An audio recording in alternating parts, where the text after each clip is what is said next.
श्री संभाजी महाराज।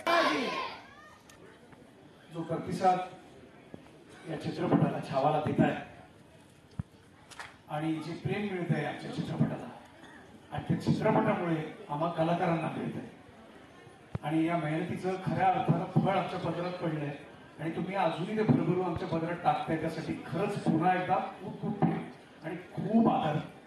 असंच प्रेम राहू दे. सिनेमा आहे कुठलाही असो, कुठल्याही भाषेतला असो, तो सिनेमा आपल्या समाजातलं एक प्रतिबिंब आहे. त्यावर आपण प्रेम करत राहणं, त्या कलाकृतींवर प्रेम करत राहणं हे आपलं कर्तव्य आहे आणि ते तुम्ही करताय त्यासाठी पुन्हा एकदा खूप प्रेम, खूप आदर. धन्यवाद. मनपूर्वक आभार की आज बेळगावात मी आज पहिल्यांदाच आलो आणि ती संधी त्यांनी मला दिली इथे आमंत्रित करून आणि तुम्हा सर्वांवर खूप खूप प्रेम, खूप आदर.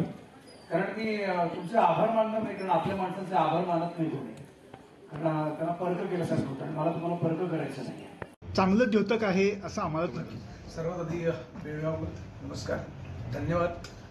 छावा या चित्रपटाला खूप प्रेम देत आहे, प्रतिसाद मिळतोय उधळलं आणि ह्या सगळ्याचा आनंद तर आहेच, पण सर्वात जास्त आपल्या सर्वांना आनंद याचा आहे की आपल्या महाराजांचा इतिहास, त्यांचं शौर्य, त्यांचं बलिदान, त्यांचा त्याग संपूर्ण जगभर पोहोचतोय. आजच्या पिढीला आणि येणाऱ्या पिढीपर्यंत तो पोहोचतोय आणि तो अजून पोचायला हवा आणि त्यासाठी आपण जे सहकार्य करताय त्यासाठी खरंच मनापासून आभार. तुमच्या प्रश्नातच सर उत्तर आहे.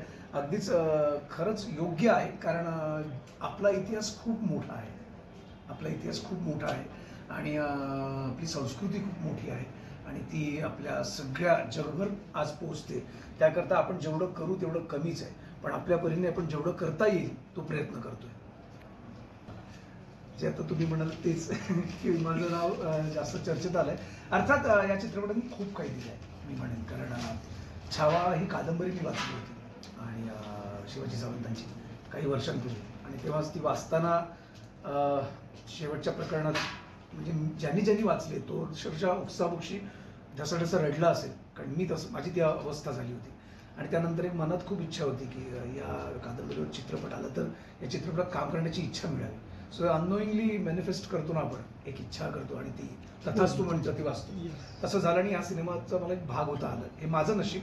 मी दरवेळेला सांगतो अनेक इंटरव्ह्यूमध्ये की छावा हा चित्रपट माझ्यासाठी किंवा आम्हा सर्वांसाठी ना हा चित्रपट नाही, हे आमचे दिग्दर्शक, आमचे लेखक, आमचे निर्माते, आम्ही सर्वांनी मिळून एक महाराजांचं मंदिर बांधण्याचा प्रयत्न केला आहे. त्या मंदिरातल्या एका भिंतीची छोटीशी वीट होण्याचं भाग्य माझ्या नशिबी आलं. छत्रपती संभाजी महाराज यांच्या आयुष्यावर, यांच्या शौर्यावर, त्यागावर, बलिदानावर हा चित्रपट आहे आणि याचा मी एक भाग आहे, हे माझं नशीब. आज हा सिनेमा मला करायला मिळाला त्यानंतर एक असते ना आपल्याला जाणीव आहेच आपल्याला, आणि आस्था, निस्सीम भक्ती आहेच, पण आता ती काही पटीने आणखीन वाढली आहे, कारण आता त्या सिनेमातला का असे ना पण त्या इतिहासाचा एक भाग झालोय. रायाजी मालगे या एका महान योद्ध्याची भूमिका करायला मला मिळाली. खूपच छान अनुभव, म्हणजे केवळ शूटिंग नाही पण शूटिंग आधी जी तयारी आम्हाला करायला मिळाली किंवा जे प्रशिक्षण मिळालं, हॉर्स रायडिंग, तलवारबाजी, भाला, या सगळ्यांचं प्रशिक्षण आमचं 4 ते 4.5 महिने सगळ्यांचं एकत्र चालू होतं, विकी कौशलपासून सगळे. आणि ते 4-4.5 महिन्याचं म्हणजे मी म्हणेन की फक्त तलवारबाजी नाही तर मी बऱ्याच वेळेला सांगितलं की त्या जो घोडा मला दिला होता, जो प्रॅक्टिसला होता किंवा शिकताना होता, प्रशिक्षणाला होता, सुलतान नावाचा घोडा होता माझा, तोच मला शूटिंगला पण होता, कारण त्याची एक बॉन्डिंग होणं फार गरजेचं असतं आपल्या त्या प्राण्याशी. कारण पूर्वी तुम्ही बघितलं असेल प्रत्येकाचा जो घोडा असेल त्याचं ते बॉन्डिंग असायचं. तर आम्हाला त्या घोड्या आम्ही जायचो तेव्हा त्याला सोडून आणणं, त्याला चारा पाणी खायला घालणं, स्वतःच्या हाताने खाऊ घालणं, हे सगळं आम्हाला करायला सांगायचं. त्यांची ती माणसं असायची सोबत, आणि नंतर जे तलवारी ज्याच्यावर आम्ही प्रशिक्षण घ्यायचो त्यांच्याशी कम्युनिकेट करायला सांगायचं आमच्या मास्टरशी, की तुम्ही बोला, ग्रॅटिट्यूड द्या की आज तुमच्यामुळे उत्तम तालीम झाली आहे, उद्या आपण परत आणखीन छान करण्याचा प्रयत्न करू. सो तुम्ही तुमच्या मित्राशी, सहकार्यांशी बोलता तसं त्यांच्याशी बोला, कारण मावळे लढले ना तसेच त्या तलवारी, त्या ढाली, ते भाले सुद्धा मावळेच होते जे त्या मावळ्यांसोबत लढले. सो ह्या सगळ्या गोष्टी खूप नव्याने शिकायला मिळाल्या मला, आणि ही तयारी खूपच उत्तम होती. शिवाय स्क्रिप्ट वाचन, एकत्र बसून वाचन करणं, मी आमचे दिग्दर्शक लक्ष्मण उतेकर सर यांचं एक सांगायला मला नक्कीच आवडेल की त्यांनी ना अर्थात इतिहास जो आहे त्याला कुठल्या गोष्टीचं गालबूट न लागता कुठेही काही नव्हता. त्यांनी आम्हाला सांगितलं होतं की जर तुला असं वाटतंय तू रायाजी मालगे तू करतोयस संतोष, तर तुला असं वाटतं की रायाजी मालगे इथे कसं वागतील, कारण कलाकार म्हणून आपण इमॅजिन करतो ना, कारण आपण कोणीच त्याला पाहिलं नाही, आपण फक्त ऐकलंय आणि अनुभवलंय. सो तुला काय वाटतं तू कर, जर ते योग्य असेल तर ते घेतलं जायचं. म्हणजे मुळात एक दिग्दर्शकाने आम्हाला कलाकार म्हणून आम्हाला एक चांगली मुभा दिली होती, स्वतःच्या परीने आमचे इनपुट्स देण्याकरता. खूपच म्हणजे सुरुवात तर माझी कॉलेजमध्ये इंटर कॉलेज एकांकिका स्पर्धा इथून सुरुवात केली. आणि जेव्हा कादंबरी वाचली तेव्हा इच्छा प्रकट केली होती ना, ती कदाचित हा महाराजांचा आशीर्वाद समजेल मी, की ती माझी इच्छा पूर्ण केली महाराजांनी, देवाने. आणि मला छावा चित्रपट म्हणजे या चित्रपटात मला काम करण्याची संधी मिळाली. छावा चित्रपट माझ्याकडे ध्रुव ताऱ्याचं स्थान आहे त्याच्यासाठी. मोर्यामध्ये सरांना विचारलं की सर इथे बेळगावमध्ये मराठी सिनेमे किती लागतात ते, म्हणजे नाही भरपूर चालतात चांगले, पण माहीत नाही का पण मराठीला कुठेतरी थोडीशी नाही थोडंसं काय म्हणू बिझनेस कमर्शियल, कारण ते तेवढं ग्लोबल नाही जाते. कारण मराठी सिनेमा तिथे महाराष्ट्रात प्रदर्शित होतो, बेळगावात पण येतो, पण तो जो ग्लोबली गेला पाहिजे त्याची जेवढी चर्चा जेवढं त्याला त्याच्या काय म्हणतात कक्षा रुंदावल्या गेल्या पाहिजेत तेवढ्या होत नाही, आणि ते व्हायला हव्यात. मला असं वाटतं की छावासाठी जसं मी इथे आलोय ना, तसं मला माझ्या मराठी सिनेमासाठी सुद्धा यायचं आहे इथे प्रमोशनला, लोकांना भेटायला, त्यांचं मत जाणून घ्यायला.